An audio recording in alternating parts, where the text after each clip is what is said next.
Josh and I have put Innerbloom into a marina in Hervey Bay to finalise the last of the works on our rigging. We'll put the link for the rigging inspection in the description below, and we'll make the full works into a real deal episode, so stay tuned for that. We also met this lovely gentleman Tom who bought this villa on Gari 20 years ago after a drunken night out.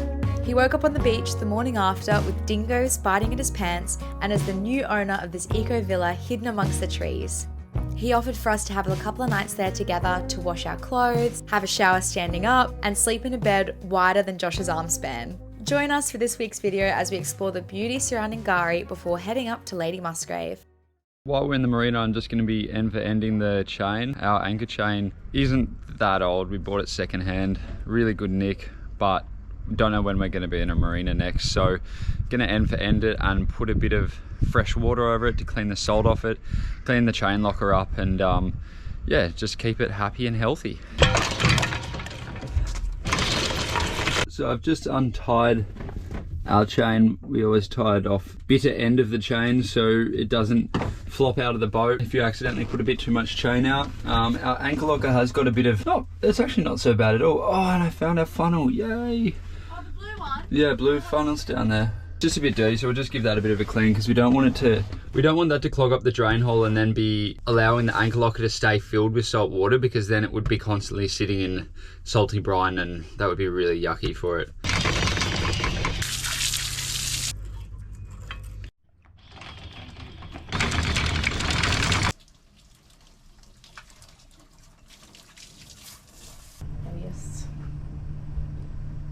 This is all the shopping, provisions. This is the shopping. It was so busy. I think it was pensioners' day. Worst day to go shopping. But yeah, had to get an Uber. The gentleman that picked me up, Ian, he wanted me to, well, actually, here's the opportunity. Putting out an expression of interest. Does anyone know a sailor man called Shipwreck? He's from this area. I think he sailed the world. Ian, the Uberman, is just letting you know, Shipwreck, that he's thinking about you.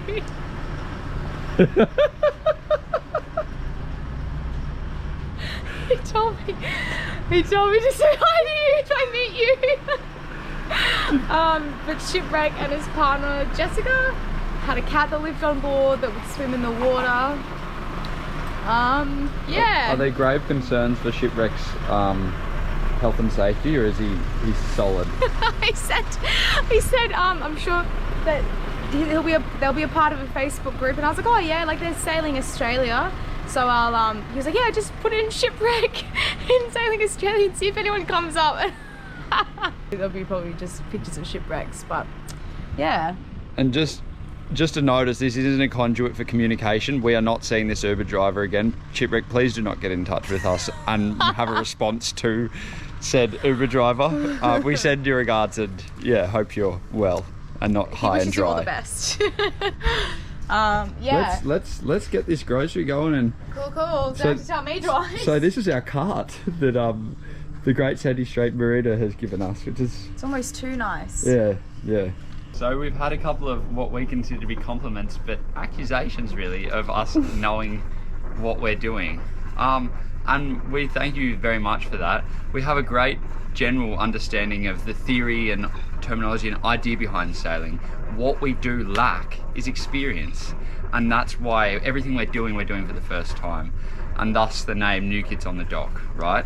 Now, a fine example of that was our entry into this berth at the Sandy Straits Marina, and I'll show you a little bit of what happened. Why we're the new kids on the dock. Right, yeah. We're making plenty of mistakes along the way. Some are cheaper than others, and this wasn't a cheap mistake, but we've definitely learned from it.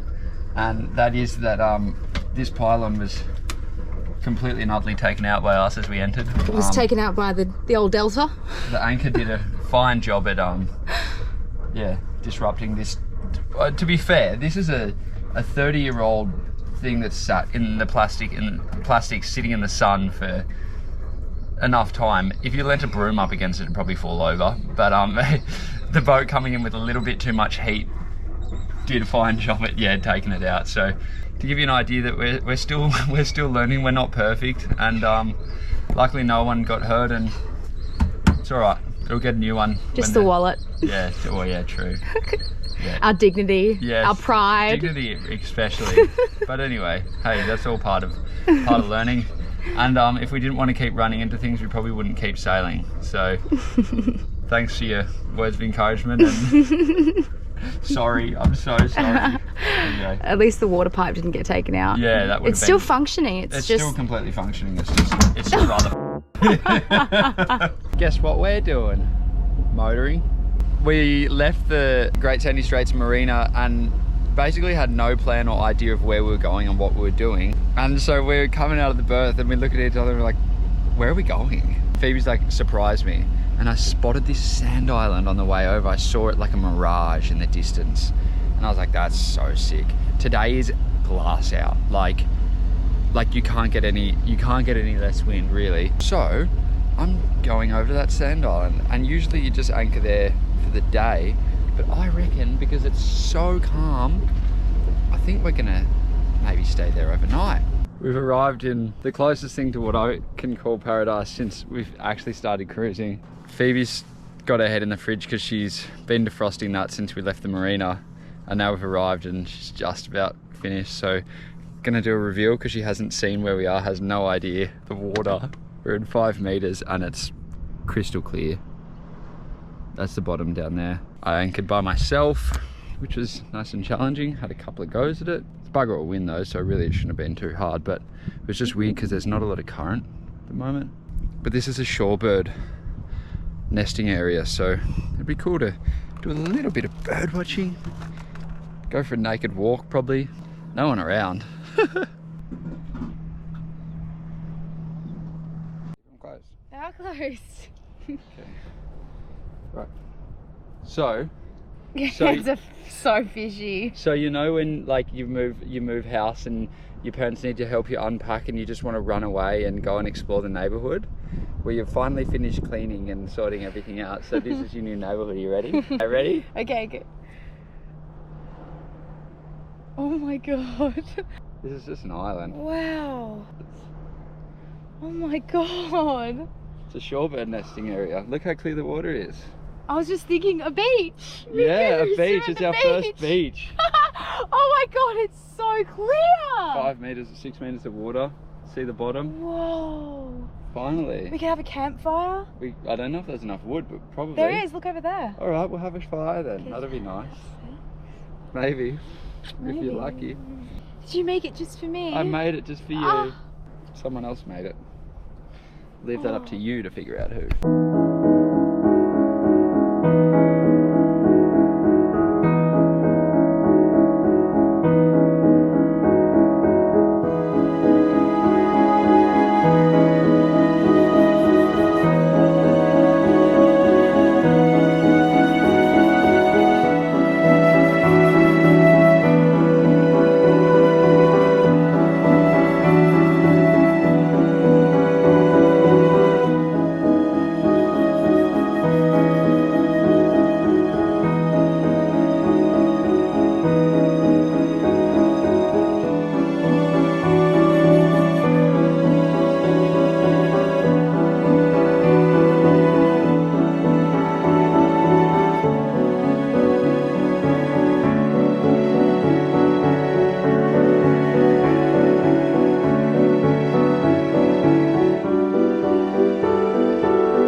Yahoo! Get up and go! Josh has just pulled down the head sail because we've got absolutely no wind at the moment. It is such a gorgeous morning. There wasn't much of a sunrise. We've got a high pressure system at the moment, so there's not a lot of cloud. Really beautiful clear mornings, a little bit cold. I'm also repping some Aldi tracky dacks at the moment. I don't have any pajamas, so I got I love it. I just can't wear it when we're sailing because it gets salty and I wear this in bed. So we dropped anchor out the front of Kingfisher Bay and got ready to check into our little villa holiday. It would be the first time that we would leave the boat for a couple of nights, so we were a little bit nervous. Good morning. Do you like your eggs fried or scrambled? Two for you.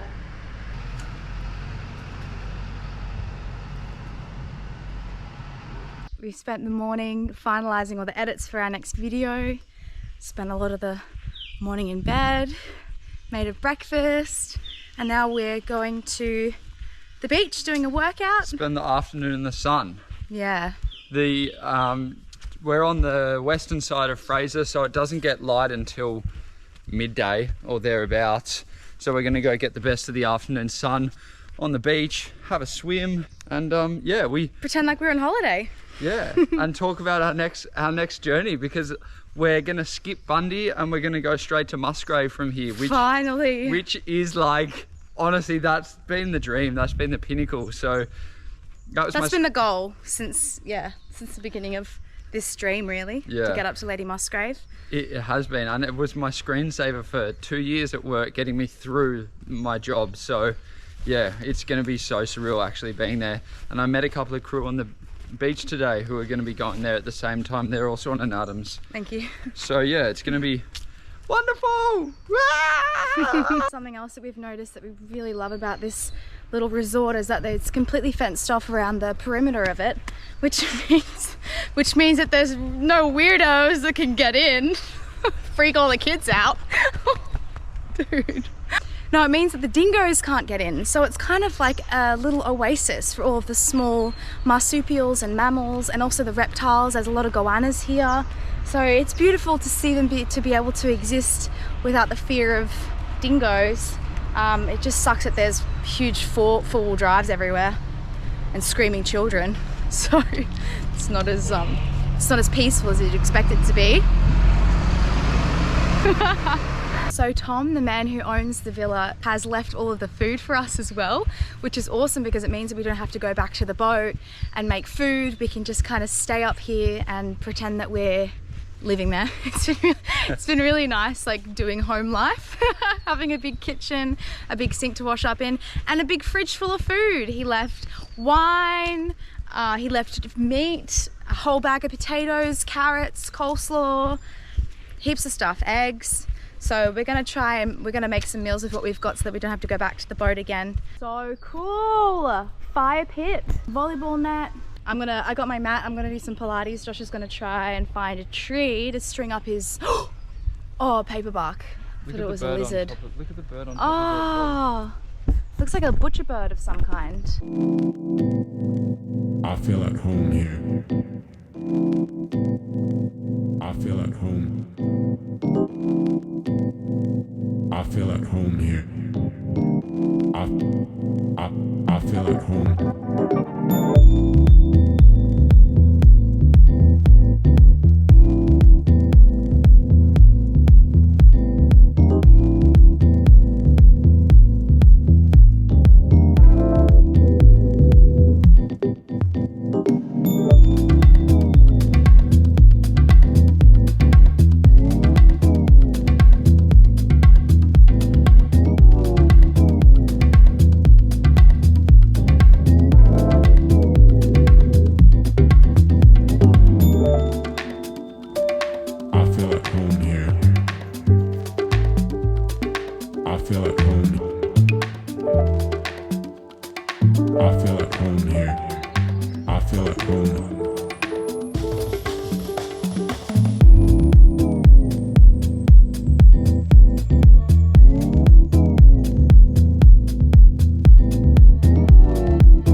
Hello, so good to see you. So we just had a really beautiful South Indian fish curry with the mackerel that Josh caught with his mate Brett, that we also met at the Anchorage. Josh is here. Pretending to wear my shorts for your viewing I was about to say, your shorts look like they've been photoshopped on. Yeah. What are you doing? So I'm installing an LED light in the engine bay because we're always in this area and we're constantly using our torch, which is fine. But to have a little switch and a nice bright light that is going to be movable, so you can aim it where you want and pull it out and shine it down in certain sections.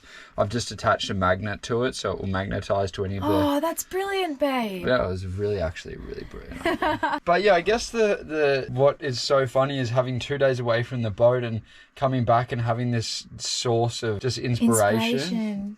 And appreciation for our space as well. Definitely appreciation. It's so, like, we always used to do that when we were in Byron, when we'd stay at someone's house and then be away for a couple of nights and come back, and I'd just be straight into it. Like, we were sitting down at dinner and I said to Phoebe, it's like, I just want to finish this job if I have to go to work tomorrow. We looked at each other and we laughed. Yeah, because this is so reminiscent of Byron times. Of Ballina. Living on the boat in Ballina, where Phoebe would just make dinner. I'd be getting home from the sugar mill, working flat out on the boat until we ate at 9 o'clock and then just gone straight to bed. So yeah, it's cool. It's nice. Okay. Ah! We loved having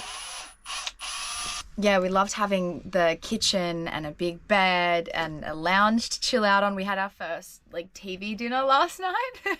We sat on the couch and watched a movie and had dinner, which we've never done before. So I've kept an old switch from one of our existing switch panels. I'm going to put that in the engine bay. I've already soldered and joined this. Oh, here, I'll just pull it off the magnetic. This is our LED light that we're installing. This is actually an 8-inch reversing light off my old Toyota 4Runner. Oh, it is too! You can tell how jaded the clears are. Yeah, so it's nice to have that car as a part of this boat now. And I just put a little magnet on there so that you can put this basically anywhere in the engine bay or out here, wherever you want. And then ideally be able to adjust it somehow so it can point in different ways, but I haven't figured that out just yet. I'm gonna install the switch. It's just in the positive line of the 12-volt DC. So that's our line side coming from the distribution panel, and then just switches and it will go out to the load side. And I've left a little bit of length on this so we can use it as like a lead, removable, or just move it wherever you want, basically, as far as it will go with that switch mounted there. But yeah, this is good. This is a place that you want to have a lot of light. Yeah. So very happy with that. Oh, you're so clever, baby. Thanks for dinner. Short and sweet episode today. We're excited for the next one though, because we explore the northern tip of Gari. Then we prepare for our passage to Lady Musgrave Island, our first Great Barrier experience. See you soon.